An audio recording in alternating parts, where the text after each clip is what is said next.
ಅಲ್ರಿ ಶಾಲಿನಿ ಅಕ್ಕ, ನಂಗೆ ಬರಕ್ಕೆ ಹೇಳಿದೆ ಅಂತಕ್ ನೀವ ಎಂತ ಮಾತಾಡ್ಬೇಕ? ಎಂತ ಆತ್ರಿ? ಅಯ್ಯೋ ಮರೇತಿ, ನನಗೆ ಗ್ರಾಚಾರನೇ ಸರಿ ಇಲ್ಲೇ. ಒಂದಲ್ಲ ಒಂದು ಏನಾರು ತೊಂದರೆ ತಾಪತ್ರೆ ಇದ್ದೇ ಇರ್ತದೆ. ಏನು ಗತಿ ಸಾಯ್ಲಿ ಹೇಳ? ಎಂತ ಆತ್ರಿ? ಭಾರಿ ಬೇಜಾರಾಗಿರಾ? ಎಂತ ಹುಷಾರಿಗೆ ಸರಿ ಇಲ್ಲನ್ರಿ? ಹಂಗೇನಾರಿದ್ರೆ ಹೇಳಿ, ಹೊಟ್ಟೆ ನೋವು ಏನಾರಿದ್ರೆ ಹೇಳಿ ಮರ್ರ, ಡಾಕ್ಟರ್ ಹತ್ರ ತೋರಿಸ್ಬೇಕು ಮೊದಲೇ. ಈ ಕಾಲದಲ್ಲಂತೂ ಎಂಥದೋ ಏನೂ ಹೇಳಕ್ ಬರಲ್ಲ. ಅದು ವಯಸ್ಸಾದ್ಮೇಲಂತೂ ಭಾರಿ ಜಾಗರೂಕತೆಯಲ್ಲಿ ಇರಬೇಕು ಹೆಂಗಸರು ಅಂತಾರೆ. ಅಯ್ಯೋ ಮರೇತಿ, ನನಗೇನು ರೋಗ ಬರಲ್ಲ. ನನಗೆ ಅತ್ಲಾಗ ಏನಾರು ಬಂದು ಅತ್ಲಾಗಿ ದೇವ್ರು ಒಪ್ಸ್ಕೊಬಿಟ್ಟಿದ್ರೆ ರಗಲಿಲ್ಲ ಅನಿಸ್ತಾ ಇದೆ ಒಂದೊಂದ್ಸಲ. ಇವನ್ನೆಲ್ಲ ಈ ಪಾಪಿ ಕಣ್ಣಿಂದ ನೋಡ್ಬೇಕಲ್ಲೇ ಮರೇತಿ.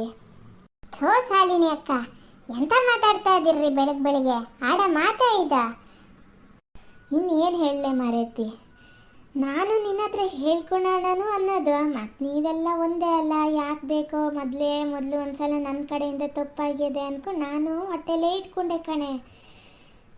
ಆಗಲೇ ಇಲ್ಲ. ನನ್ನ ಮಗನ ಧ್ವನಿ ಕೇಳ್ರೆ ನನಗಂತೂ ಜೀವನೇ ಹೋಗಬಾರ್ದ, ನಂದು ಭೂಮಿ ಹತ್ಲಾಗ ಇಲ್ಲೇ ಬಾಯಿ ಕಳಿಬಾರ್ದ ಅನಿಸ್ತದೆ. ಅಷ್ಟು ಗೋಳು ಬತ್ತಾದನ್ ಕಣೆ. ಏನಾರು ಮಾಡಿ ನನ್ನ ಮಗನ ಸಂಸಾರ ಒಂದು ಸರಿ ಮಾಡಿಕೊಡೆ ಭವ್ಯ. ಎಂತ ಚರಣಗನ್ರಿ? ಎಂತ ಆಗಿದೆ? ಎಂತ ಅಂತ ಹೇಳಲಿ ಹೇಳ? ಆ ಬೆಳ್ಳಿಗೆ ಏನು ಬಂದದೋ, ಯಾರು ಮಾಟ ಮಂತ್ರ ಮಾಡಿಸ್ಯಾರೋ, ಏನು ಗಾಳಿ ಸೌಕ್ಯದೋ ನನಗಂತೂ ಗೊತ್ತಿಲ್ಲ. ಘನ ಆಗಿತ್ತು ಕಣೆ, ಘನ ಆಗಿತ್ತು. ಇವನೇನಾರು ಸಿಡ ಅಂದ್ರೂ ಅದೇ ಹೊಂದ್ಕೊಳೋದು ಮಾತಾಡೋದು ನಿಂಗೆ ಗೊತ್ತಲ್ಲ, ಘನ ಆಗಿತ್ತು. ಈಗೊಂದು ತಿಂಗಳಿಂದ ನೋಡು ಅದಕ್ಕೇನು ಮೆಟ್ಕೊಂಡದೋ ನನಗಂತೂ ಗೊತ್ತಿಲ್ಲ. ಒಂದು ಜಾತಿ ಜಗಳ ಮಾಡೋದಂತೆ ಕಣೆ, ಒಂದು ಜಾತಿ ಬೈಯೋದಂತೆ, ಇವನಿಗೆ ಕಿರಿಕಿರಿ ಮಾಡೋದಂತೆ. ನೀ ಹೇಳ್ತೀಯಾ? ಒಂದು ವಾರದ ಮೇಲಾತಂತೆ ಕಣೆ ಅದು ಮನೆಗೆ ಬರ್ದೆ. ಏನು ಹೇಳಿದ್ದಕ್ಕೆ ಹೋದ ಶನಿವಾರ ಭಾನುವಾರ ಎಲ್ಲ ಫ್ರೆಂಡ್ಸ್ ಜೊತೆ ಅಂತ ತಿರ್ಗಕ್ಕೆ ಹೋಗಿ ಈಗೆಲ್ಲ ಫ್ರೆಂಡ್ ಮನೆಯಲ್ಲೇ ಅದೇಂತ ಈಗ ಮತ್ತೆ ನಾಳೆ ಎಲ್ಲ ತಿರುಗಾಟಕ್ಕೆ ಹೊರಟದಂತೆ ಕಣೆ. ಚರಣವಂತೂ ನಾನು ಏನು ಮಾಡಲಿ ಅಮ್ಮ, ತಲೆ ಕೆಡ್ತಾ ಇದೆ, ನೋಡಿ ಅತ್ಲಾಗ ನಾನು ಬಿಟ್ಟು ಹಾಕ್ತೀನಿ ಅಂತ ಅದನ್ ಕಣೆ. ಏನಾರು ಬಿಟ್ಟು ಹಾಕಿದ್ರೆ ಏನೇ ಮಾಡೋದು? ಬೇರೆ ಇರೋ ಒಬ್ಬ ಮಗ ಕಣೆ. ಹಾಂ ಶಾಲಿನಿ ಅಕ್ಕ, ನನಗೂ ಗೊತ್ತಾಗ್ತದೆ, ನನಗೂ ಗುಮಾನಿ ಬಂತು. ನಾನು ಎಂತ ಮಾಡೋಕ್ಕಾಗ್ತದೆ ಹೇಳಿ? ಅವಳಿಗೆ ಏನಾಗಿದೆ ಏನೋ ಬೆಳ್ಳಿಗೆ. ನನಗೂ ಭಾರಿ ಮನ್ಸಿಗೆ ನೋವು ಮಾಡಿದ್ಲು. ನಾನು ಮತ್ತೆ ಅಂತ ಹೇಳಕ್ಕೆ ಹೋಗಬಾರ್ದು ಪಾಪ ಲಕ್ಷ್ಮಕ್ಕಗೆ ಅಂತ ಹೇಳೋದು, ಅವ್ನು ಹುಡುಗರು ಮಾಡೋ ಇದಕ್ಕೆ ಅಂತ ನಾ ಲಕ್ಷ್ಮಕ್ಕನ ಎದುರಿಗೆ ಅಂತ ಹೇಳಲ್ಲ. ಆಮೇಲೆ ನಿಮ್ಮ ಹತ್ರನೇ ಅಂತ ಹೇಳಕ್ಕೆ ಹೋಗ್ಲ, ನೀವೆಲ್ಲ ಈಗ ಗಾನಾಗದಿರ ಅತ್ತೆ ಸೊಸೆ, ನಾನೊಂದೇನೋ ಮಧ್ಯೆ ಮಾತಾಡಿ ನಾನು ಯಾಕೆ ನಿಮ್ಮ ಸಂಬಂಧ ಹಾಳು ಮಾಡಲಿ ಅಂತ ನಾನು ಸುಮ್ಮನಿದ್ದೆ. ನನಗೂ ಭಾರಿ ಬೇಜಾರು ಮಾಡೋದು ಬೆಳ್ಳಿ. ಎಂತಕ್ಕೆ ಹಂಗಾತ ಏನೋ ಹುಡುಗಿ, ನನಗಂತೂ ಗೊತ್ತಿಲ್ಲ ನೋಡಿ. ನಿಂಗೆ ಎಂತ ಮಾಡ್ತಾ ಅದ? ಅಲ್ಲ ನೀವು ಹೇಳಿದ್ರೆ ಅಂತ ಸಣ್ಣ ವಿಷಯ ಅಂತೀರ ಏನ? ಆದ್ರೆ ನಂಗೆ ಭಾರಿ ಮನ್ಸಿಗೆ ನೋವು ಆಯ್ತು ಕಣ್ರಿ. ನಾನು ಬೆಳ್ಳಿ ನಂತರ ನನ್ನ ಬೆನ್ನಲ್ಲಿ ಬಿದ್ದು ತಂಗಿ ಥರನೇ ನೋಡ್ಕೊಂಡಿದ್ದು, ನಿಮಗೂ ಗೊತ್ತಿರ್ತದೆ.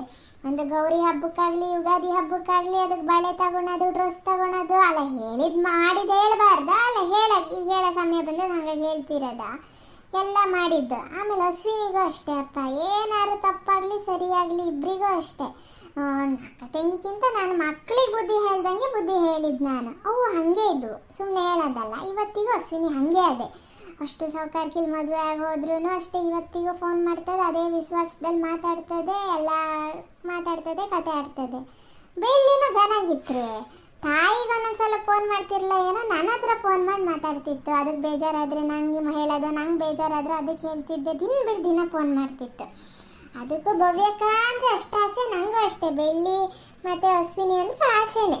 ಅದು ಹೇಳೋದು ಯಾವಾಗಲೂ, ನಂಗೆ ನೀವು ಒಂಥರ ಸ್ವಂತ ಅಕ್ಕ ಇದ್ದಂಗೆ ಅನ್ನೋದು. ನಾನು ಹಾಗೇನೆ ಅವ್ರ ಜೊತೆ ಇದ್ದಿದ್ದತ್ತ. ಈ ಅಶ್ವಿನಿ ಮದುವೆ ಮುಗಿಸೋರು ಹೊಲ್ಡರ್ ಇದ್ರು, ಬೀಗ್ರೂಟ ಮುಗಿಸ್ಕೊಂಡು ಹೊಲ್ಡರ್ ಇದ್ರೆ ಬೆಳ್ಳಿ ಚರಣ.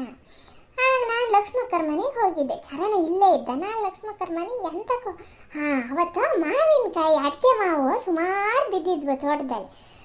ಹಂಗೆ ಕೊಡೋಣ ಮತ್ತು ಈಗ ನಂಗೆ ಗೊತ್ತಿಲ್ಲ ಚರಣ ಇಲ್ಲೇ ಇದ್ದಿದ್ದು, ಅಲ್ಲೇ ಅದಾನೆ ಅಂದ್ಕೊಂಡು ಎಲ್ಲ ಹುಡುಗರೆಲ್ಲ ತಿನ್ನಲಿ ಅಂತ ಎಂತ ಮಾಡಿದೆ, ಸುಮಾರು ಒಂದು ಪ್ಲಾಸ್ಟಿಕ್ ಸುಮಾರು ತಂದಿದ್ರಿ ಇವರು.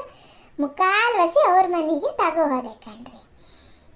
ಹೋಗಿ ಕೊಟ್ಟು ಎಲ್ಲ ಲಕ್ಷ್ಮಕ್ಕ, ಪುಟ್ಟಕ್ಕ, ವಾಸಣ್ಣ, ಅತ್ತೆಮ್ಮ ಎಲ್ಲ ನಂಗೆ ಮಾತಾಡ್ಸಿದ್ರು. ಮಾತಾಡ್ಕೊ ಬರ್ತಿದ್ದೆ. ಈ ಬೆಳ್ಳಿ ಹೊರಗಡೆ ಕೂತ್ಕೊಂಡ ಅದು ಯಾರ ಫ್ರೆಂಡ್ ಹತ್ರ ಇದು ವಿಡಿಯೋ ಕಾಲ್ ಮಾಡ್ತಾ ಇತ್ತು. ಅಷ್ಟೊತ್ತಾದ್ರೂ ಬೆಳ್ಳಿ ಒಳಗೆ ಬಂದು ಮಾತಾಡಿರಲ್ಲ. ನಂಗೆ ಅದೇ ಅನಿಸ್ತಾ, ಇಷ್ಟಾದ್ರೂ ಇದೇನು ಈ ಹುಡುಗಿ ಬರಲ್ಲಲ್ಲ ಅಂತ. ಮತ್ತೆ ನಾ ಸುಮ್ಮನೆ ಅದೇ, ಬಿಡಿ ಯಾರೋ ಫೋನ್ ಮಾಡ್ಯಾರಲ್ಲ ಅಂದೆ. ಮತ್ತೆ ಹೊರಡರಿದ್ರ ಎಷ್ಟೇ ಆದರೂ ಹೆಣ್ಮಕ್ಳಿಗೆ ತವ್ರ ಮನೆಯಿಂದ ಹೊರಡ್ತಂತಾರ ಬೇಜಾರಾಗೋದಲ್ಲ, ಆ ಬೇಜಾರಲ್ಲ ಅದೇ ಅಂದ್ಕೊಂಡು ನಾನು ಸುಮ್ಮನಿದ್ದೆ. ಕೊನೆಗೆ ಎದುರುಗಡೆನೆ ಕುತ್ಕೊಂಡು ಮಾತಾಡ್ತಿತ್ತು. ಅದು ವಿಡಿಯೋ ಕಾಲ್, ಆ ಹುಡುಗಿ ಮುಖನೂ ಕಾಣಿಸ್ತಿತ್ತು. ಆಮೇಲೆ ಇದು ಇಯರ್ಫೋನ್ ಅಂತ ಹಾಕೊಂಡಿರಲ್ಲ, ಜೋರ್ ಧ್ವನಿಲೇ ಮಾತು ಕೇಳಿಸ್ತಿತ್ತು. ನಾ ಹಿಂದ್ಗಡೆಯಿಂದ ಬಂದು ನಾ ಹುಡುಗಿ ಕೇಳ್ತು, ಯಾರದವರು ಚೂಡಿದಾರ ಹಾಕೋ ಹೋಗ್ತಾ ಇದ್ದಾರಲ್ಲ, ಅವ್ರು ಯಾರು, ನಿಮ್ಮಮ್ಮ ಚೂಡಿದಾರ ಹಾಕ್ತಾರನೋ ಕೇಳ್ತು.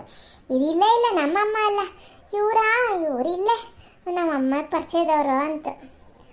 ನಂಗೆ ಹೆಂಗಾತು ಅಂದರೆ ಸಾಲಿನಿ ಅಕ್ಕ ಸಾಕು ಹೊಡೆದಂಗಾತು.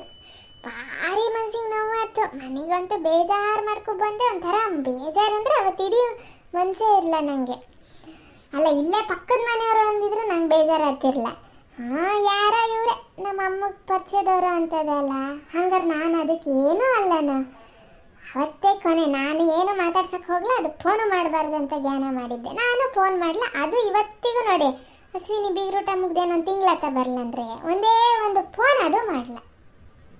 ಅವನೇ ಚರಣ ಹೇಳೋದು ಹಾಗೆ, ಒಂದು ತಿಂಗಳಿಂದ ಅಂತೂ ಅದು ಭೂಮಿ ಮೇಲೆ ಇಲ್ಲ, ಮೆರಿತಾ ಇದೆ.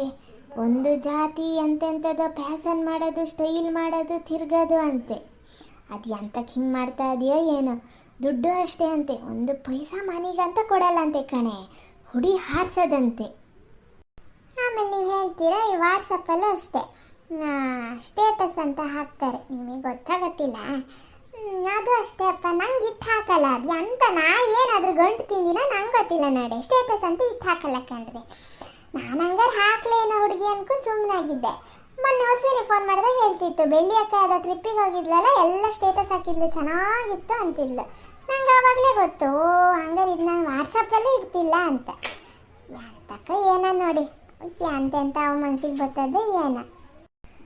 ಅಲ್ಲ, ಏನಾಗ್ಯದ ಅಂತ ಹೇಳಲೆ. ನಾನು ಲಕ್ಷ್ಮಕ್ಕನ ಹತ್ರನೇ ಮಾತಾಡೋಣ, ಒಂಚೂರು ಬುದ್ಧಿ ಹೇಳಿ ಅಣ್ಣ ಅಂತ ಜ್ಞಾನ ಮಾಡಿದೆ. ಪಾಪ ಎಷ್ಟೇ ಆದರೂ ತಾಯಿ ಅಲ್ಲ, ಒಂದೇ ಸಲ ನೊಂದ್ಕೊಬಿಡ್ತಾರೆ ಏನೋ ಅಂತ ಸುಮ್ಮನಾದೆ. ಆಮೇಲೆ ನೀವು ಚೆನ್ನಾಗದಿರಲ್ಲ, ನಿಂಗೆ ಹೇಳಿದ್ರೆ ನಿನ್ನ ಮಾತು ಕೇಳ್ತದೆ ಅಂತ ಫೋನ್ ಮಾಡಿ ಎಲ್ಲ ಹೇಳಿದೆ. ನೋಡಿದ್ರೆ ನೀನೇ ಹಿಂಗಂತೀಯಲ್ಲೇ. ಸಾಲಿನಿ ಅಕ್ಕ ಮೊದಲಾಗಿದ್ರೆ ನಾನೇನಾರು ಹೇಳೋದಾರು ಹೇಳ್ಬೋದಿತ್ತು, ಅದು ಕೇಳ್ತಿತ್ತು. ಈಗ ಫೋನ್ ಮಾಡಿದ್ರೆ ನೀವು ಯಾರು ಅಂತ ಕೇಳಿದ್ರೆ ನನಗೇನು ಆಶ್ಚರ್ಯ ಅನ್ಸಲ್ಲ. ನಾ ಹೇಳೋದಾರೆ ನೀವೇ ಕೂತ್ ಮಾತಾಡ್ಕೊಳ್ಳಿ, ಯಾರು ಮೂರನೇರನ್ನ ಕರೆಯಕ್ಕೆ ಹೋಗಬೇಡಿ. ಈಗ ಯಾರೇ ಆಗಲಿ, ನಾನು ಮೂರನೇಳೆ, ನಾನು ನೀವು ಎಷ್ಟೇ ವಿಶ್ವಾಸದಲ್ಲಿ ಇರ್ಬೋದಾ, ಸಂಬಂಧದಲ್ಲಿ ನಾವೆಲ್ಲ ಹೊರಗಡೆ ಊರು ಮನೆ ಅಷ್ಟೇ. ನೀವು ಲಕ್ಷ್ಮಕ್ಕರ ಮನೆಯವರು. ಈಗ ಲಕ್ಷ್ಮಕ್ಕರ ಮನೆಯವ್ರಕ್ಕಿಂತನ ಮೊದಲಿಗೆ ನೀವು ಚರಣ ಬೆಳ್ಳಿ ಎಲ್ಲ ಕೂತ್ಕೊಂಡು ಮಾತಾಡಿ. ನೀವು ಮೊದಲು ಹೋಗೋಕ್ಕಿಂತ ಮುಂಚೆ ಅವರಿಬ್ರು ಮಾತಾಡಲಿ, ಗಂಡ ಹೆಂಡತಿ ಬೆಳ್ಳಿ ಚರಣ ಅಂತ ಹಿಂಗೆ ಮಾಡ್ತಾ ಇದೀಯ ಏನಾಯ್ತು ಅಂತ ತಿಳ್ಕೊಂಡ್ಮೇಲೆ ಎಂಥ ಸಮಸ್ಯೆ ಅನ್ನೋದು ಗೊತ್ತಾದ್ಮೇಲೆ, ಇಲ್ಲ ಅದು ಹೇಳ್ತಾನೆ ಇಲ್ಲ ಹಂಗೆ ಮಾಡ್ತಾ ಇದೆ ಅಂದರೆ ನೀವು ರಮೇಶಣ್ಣ, ಲಕ್ಷ್ಮಕ್ಕ, ವಾಸಣ್ಣ ಎಲ್ಲ ಕೂತ್ಕೊಂಡು ಮಾತಾಡಿ. ಸುಮ್ಮನೆ ಚರಣಗ ಈಗ ದುಡ್ಕಿ ನಿರ್ಧಾರ ತಗೊಳೋದು ಬೇಡ. ಸ್ವಲ್ಪ ಹೊಂದ್ಕೊಬೇಕು ಅನ್ನೋ ತಪ್ಪಾತ. ಪಾಪ ಹೊಂದ್ಕೊಂಡದ ಆ ಹುಡುಗನ. ನಾ ಹೇಳೋದೇ ಫಸ್ಟಿಗೆ ಈಗ ಚರಣ ಬೆಳ್ಳಿ ಮಾತಾಡ್ಕೊಂಡ್ಲಿ. ಆಮೇಲೆ ಈಗ ಸರಿನೇ ಗೊತ್ತಿಲ್ಲ, ಹುಡುಗಿ ಮಾತಾಡ್ತಿಲ್ಲ ಸಮಾನದ, ನೀವೆಲ್ಲ ಅಪ್ಪ ಅವ್ವ ಮಾತಾಡಿ. ಮತ್ತೀಗ ಮಧ್ಯ ನಮ್ಮನೆ ಯಾರನ್ನೂ ಎಳೆಯಕ್ಕೆ ಹೋಗಬೇಡಿ, ಅದು ವಿಷಯ ದೊಡ್ಡ ಆಗ್ತದೆ ಬಿಟ್ಟು ಸರಿ ಹೋಗಲ್ಲ. ಹಂಗಾಗಿ ನೀವು ಮನೆಯವರೇ ಮಾತಾಡ್ಕೊಳ್ಳಿ. ಹ್ಞೂ, ನೀ ಹೇಳೋದು ಒಂದು ಲೆಕ್ಕಕ್ಕೆ ಸಮ ಅನಿಸ್ತಾ ಇದೆ. ಹ್ಞೂ ರೀ ಸಾಲಿನಿ ಅಕ್ಕ, ನಾನು ಮನೇಲೆಲ್ಲ ಅಲ್ಲಲ್ಲೇ ಬಿಟ್ಟು ಬಂದೀನಿ, ಮನೆ ಬದಿ ಹೋಗ್ತೀನತ್ತ. ಹ್ಞೂ ಸರಿ ಕಣೆ ಹಂಗಾರೆ.